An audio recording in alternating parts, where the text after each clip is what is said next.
this is Aoife and this is the Happy Weight Podcast. Today's episode, I'm going to be talking about three major things that I had to learn the hard way when I was getting out of issues with eating and weight. And I think the thing is that disordered eating or not having a great relationship with food or our body can be something that we grow up in. And then we're also surrounded by diet culture and, you know, what the media says about weight and eating and all of the rest of it. So we're so in like a negative, toxic environment and mindset with it all. We don't even see that we are. We don't even realize that we are.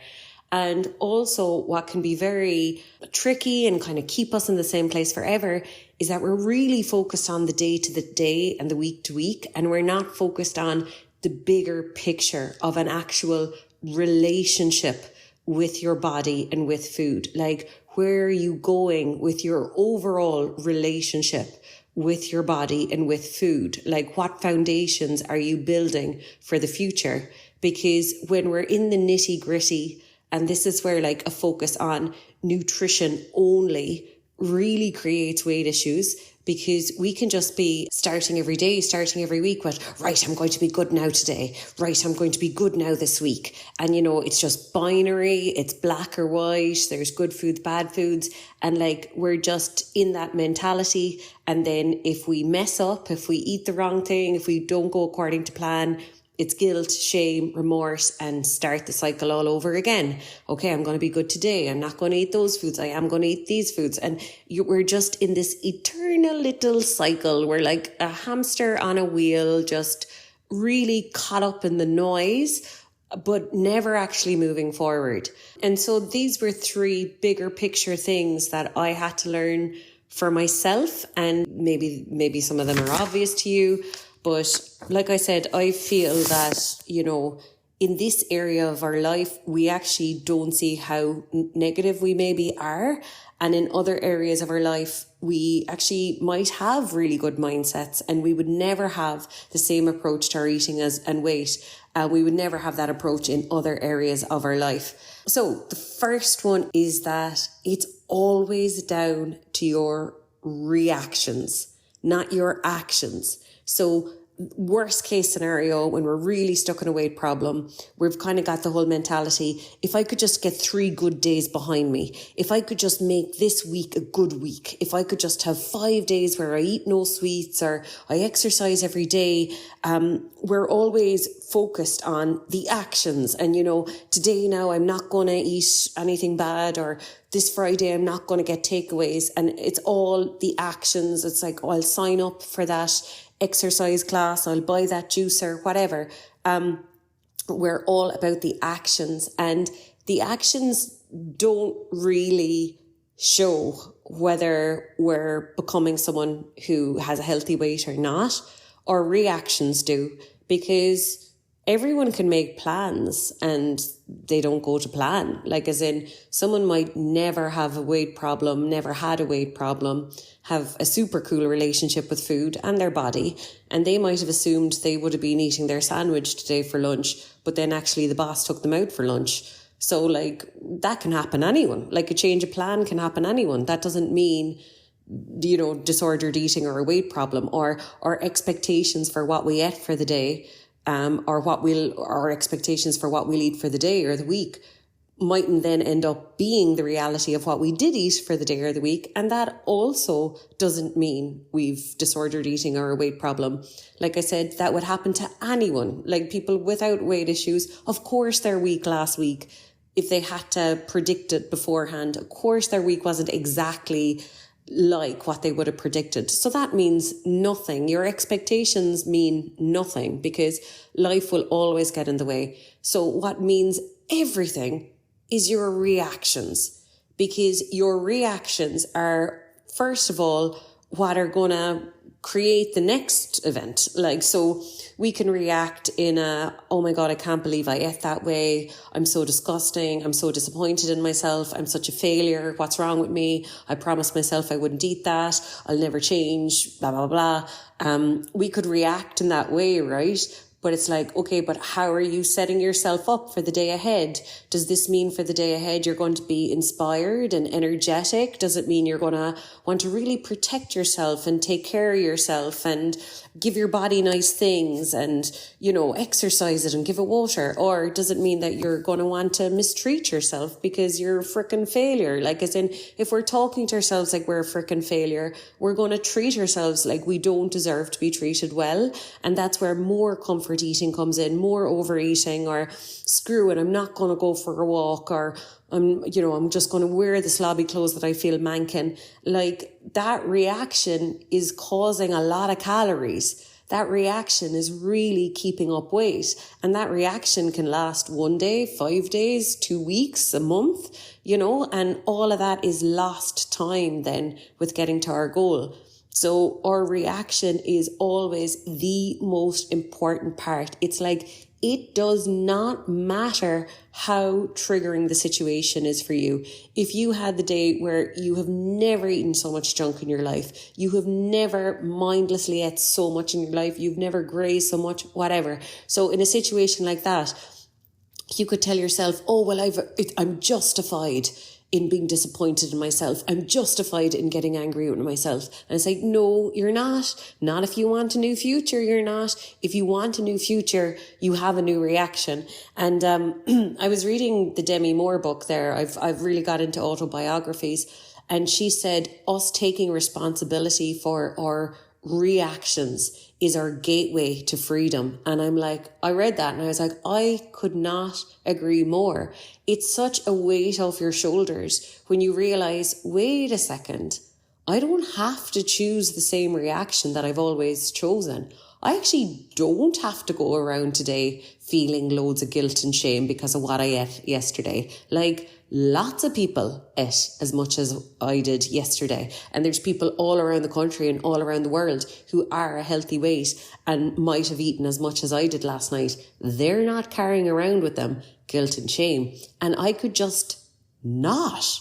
I could choose to let myself be free of that. I could choose to forgive myself. I could choose to say, well, anyways, onwards and upwards, let's keep moving forward like our body is always moving forward, because it does not matter how much you eat or what you eat, your body will always come to the end of it. Like, your body will always eventually digest and assimilate everything that you ate, and you will come back to zero. You will come back to being hungry again. So there's never a game over situation. So your reaction is everything.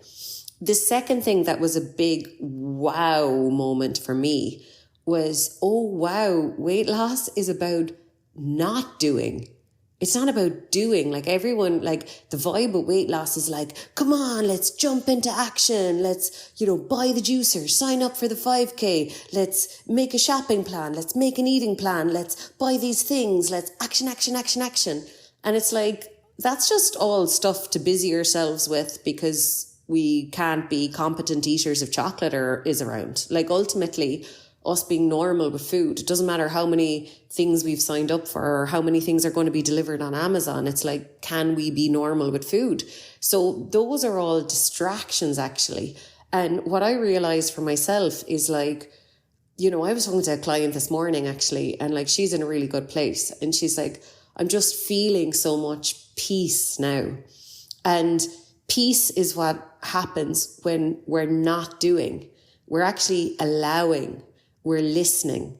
So it's a lot of allowing, listening, trusting, waiting, not doing. Because the chaos that comes with disordered eating is you're always thinking about calories, you're always thinking about your weight loss, you're always thinking about your body, you're just on it all the time in your head. And then, like I said, all the actions, all the planning, all the whatever, it's chaos. And it's keeping our mind really full, but it's not leading to good things for our body. And so the opposite then is, like, I remember saying this to myself, like, let's just kind of drop the weapons. Like, the war is over. Stop interfering. Stop making your mind think about calories and your body and weight loss all the time. Like, stop it. think about other things. Let it be. Let your body naturally be its natural weight. Stop, making things worse, basically. And part of that as well would be like, say, we might wake up and say our belly is full or whatever.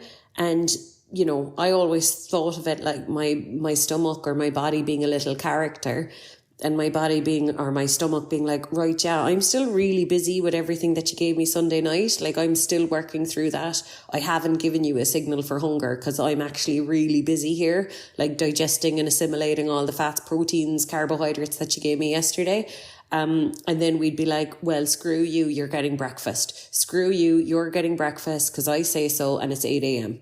And that's what I do at 8 a.m. I give you breakfast. So it's like we're just pushing stuff on our body. And then it's kind of like there might be loads of times like that our body is just like relaxing and getting through the digestion of the last meal. And then we're like, well, it's 4:00, so you have to have a snack. And well, it's Friday night, so you're going to get a takeaway. And it's like all of those things we're forcing and implementing on our body might be completely at odds with how our belly feels in that moment. It's like our belly might be like, I'm up for takeaways in general, but I would not be comfortable eating a takeaway now. If you eat a takeaway, I will not be comfortable in 20 minutes time. Like, there's a lot of times that if our stomach could talk, that's what it would be saying. And so yeah, all that like constant interfering, because like when I look back on the chaos of all the overthinking, like basically it is chaos with thinking and your actions with food. If you're always thinking about calories, weight, food, weight loss, well, inevitably there's chaos with your actions as well. And then I was just kind of like, okay, just take a seat. Just take a seat. Like, I've done all the actions. I've done all the force feeding myself. I've done all the overthinking. I've done all the doing. Now it's just stop and wait and let your body tell you when it next needs food. And if there are gaps, if it takes quite a while for your body to tell you you're hungry, that's because it really, really wants to use up the extra weight. It never wanted the extra weight. That's why it was super uncomfortable when we did overeat or binge eat. And now when we're waiting for hunger, if it takes longer time, that's because our body is delighted with this opportunity to use up stores. That's what stores are for, to be used up. And we need to just stop interfering. And like I said, when I look back on everything differently, I'm just like, I did so much force feeding. Like, there was so many days that I was like, oh, well, now it's a cheat day, or now it's a Friday, or now I'm on holidays, or now it's Christmas, or I'm really stressed, or this happened. So I get to force feed my body. I get to eat stuff, even if I'm not enjoying it, even if it doesn't taste nice, even if I won't feel well after it. I get to force feed my body. And so, like I said, now it's about relaxing, taking a step back and not doing, allowing, listening, and peace. And the next one is, you can never be negative enough to create a positive outcome. Like, so when we are doing the whole thing of like, oh my God, like, why did you eat that much sweet potatoes? Sweet potatoes are so much carbs. And, why did you eat all of that? And, oh my God, there's so much fat in burgers and there's so much salt in that. And Haribo are so bad for you. And like, if you're making loads of negatives out of food, how the hell is that going to lead to someone with a great relationship with food? Because a great relationship with food is that you're not negative. Yeah, you've no interest in making yourself uncomfortable, but not making yourself uncomfortable has nothing to do with being negative about food. Do you know? And I think this is the weird thing about naturally slim people.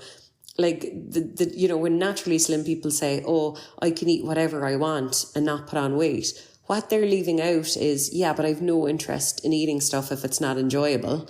I've no interest in eating stuff if it's not tasting nice. I've no interest in eating stuff if it's going to leave me feeling uncomfortable.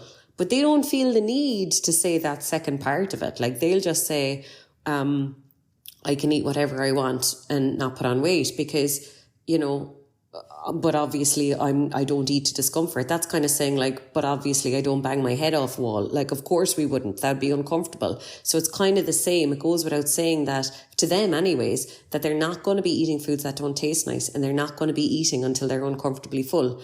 And so that's another thing that, like, we don't have to be negative about food. That's got literally nothing to do with anything. So I would say we don't need any more reason to be negative about food. Like, I would kind of say that if you're not in a great place with your eating and with your weight, you're already too negative about food. You already see negatives in foods and in meals where there needn't be any. You're already seeing negatives in a day of eating that someone maybe without a weight problem would just see as a fine day, like just, nothing to write home about or whatever. So that became very important to me. I kind of realized I don't need to build on my negativity with food. I actually have to heal my relationship with food. So again, that means that if I look back on a meal, say, and my usual reaction would be, I can't believe you ate all that. Can you imagine how much calories it was? Can you imagine how much fat that was? Blah, blah, blah, blah. I can see that reaction now, and I can be like, okay, but that's a negative reaction. So that's going to lead to a negative outcome. So what would be a positive way of seeing it? And then you could be like, well, burgers are high in iron and I did need energy and the human body does need calories and it was tasty. And even if I wouldn't like that feeling in my belly again tomorrow, or I don't need that dinner again tomorrow, it was still a nice dinner. So we can always find positives in it. And the same with our body, right? Because sometimes I kind of think we're in a bad place with eating and weight because we haven't thought of the bigger picture. We haven't thought of the end goal. So if we were to think about for a second, what would be the absolute dream? And for me anyways, my absolute dream would be like, okay, I'd have the coolest relationship with food. So I could be anywhere, at any time of year, in any country, with any friend, and having a lovely time with food. I'm not scared of food. I'm not restricted with food. I don't binge food. I don't overeat it. I don't feel guilty. I'm just always having the loveliest time with food. So that would have been my goal for eating. And, we know I knew anyway, that's exactly what slim people were like. There just wasn't drama. There wasn't negativity. And then equally, what would be the ideal with our body? And so my ideal with my body would be, I love it. I respect it. I'm proud of it. I celebrate it. I protect it. I mind it. I care about how it feels. Like, that would be the end goal with my body, like where I'd want to get to. And so then in those moments where we're looking at a photo or we're looking in the mirror and we're like, you're fat and you're ugly and look at that cellulite and you're a disgrace and you should be ashamed of yourself and you've definitely gained weight and you're definitely the most unattractive person there. If you're saying any of that stuff, it's kind of like, you can never do enough of that to get to a good place.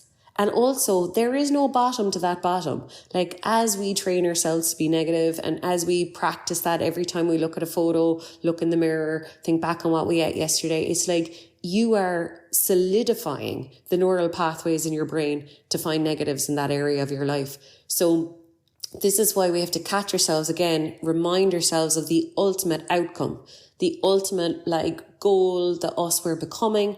And if the us we're becoming is someone who's free of eating and weight issues, and like I said, all of those things, celebrates her body, protects her body, proud of her body, grateful for her body, well then we can't be negative enough to get to that outcome. So that was another big eureka moment for me that really made me take a lot more responsibility for how I was thinking and reacting to things. And the next one, and last but not least really, was protecting myself. Yet again, if we're like a little hamster on a wheel, like tomorrow will be good. Oh no, I wasn't good today. Right, okay. Tomorrow will be good. Oh no, I wasn't good today. Like, just infinitely in that stupid little nutrition calorie loop, we miss the bigger picture that weight and our health is always going to be holistic. It's always going to be something that's ingrained in every area of our life and our personality and has a lot to do with our self-esteem. And a huge part of it is how you protect yourself. And are you keen to protect yourself? Is that a top value of yours, right? So especially say when it comes to comfort eating and emotional eating, if we're just sloppy with our emotions, we're willing to be negative, we're willing to be moody, we're willing to see things in a bad light, we're kind of just sloppy, we've no control over our emotions, well then it's kind of going to be the same with our eating. We're going to have to be doing a lot of comfort eating that goes hand in hand with that sloppy emotional attitude.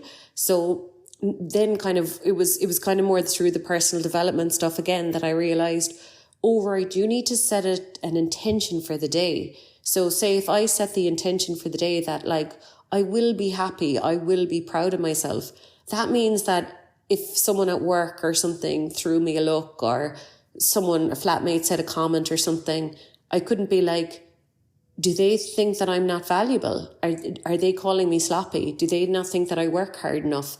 Do they not think I'm a good person? Whatever bunny holes of assumptions we could go down. It's like, you can't go down that bunny hole of assumptions. You can't start digging around for, do they not like me? Am I a bad person? Do they see me as this? Like, what do they mean by that? Like, are they trying to insult me?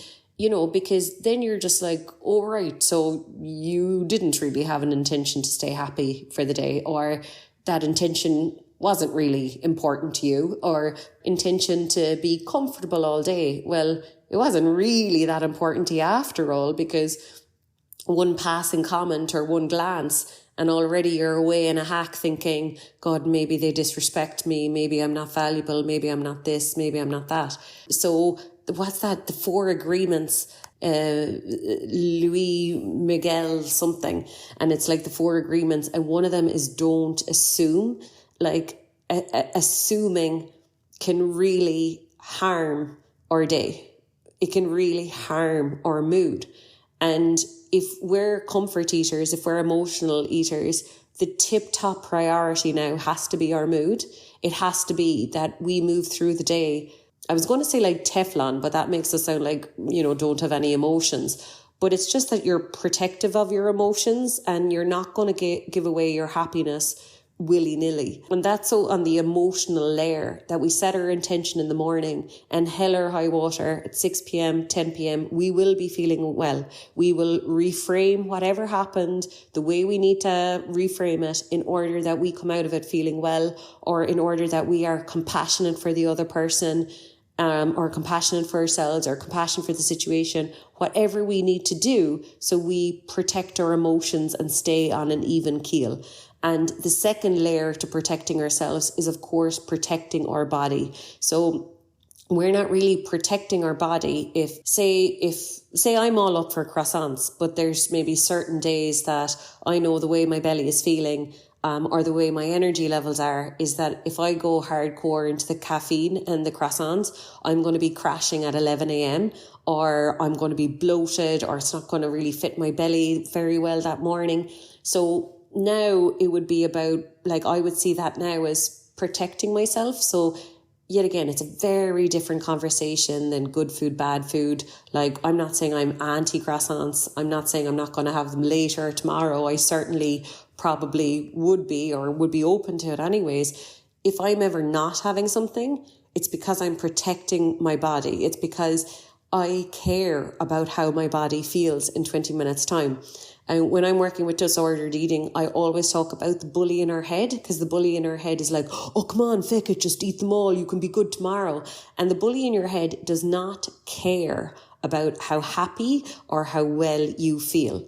And this is where I think protection now is the anti-bully. It's that, like, I, of course, am up for eating chocolate and takeaways and to eat all the delicious foods that this world has to offer and this life experience has to offer. I want to be involved in all of them, but I will never be eating them in a way that makes me feel uncomfortable in 20 minutes time, because I shouldn't have to be punished. Like, and especially if we remind ourselves, there's thousands of people out there having a lovely time with all foods every day. Why should I have to be punished? Why should I have to go to bed feeling gross or wake up feeling manky just because I have this bully in my head saying, go on, go on, go on? So the anti-bully now is the new voice that comes up in our head. That's like, I am going to protect me. So whatever I will be doing, I will be doing it. With food, I will be eating in a way that means I am protected, that I get to cultivate a gorgeous feeling in my body,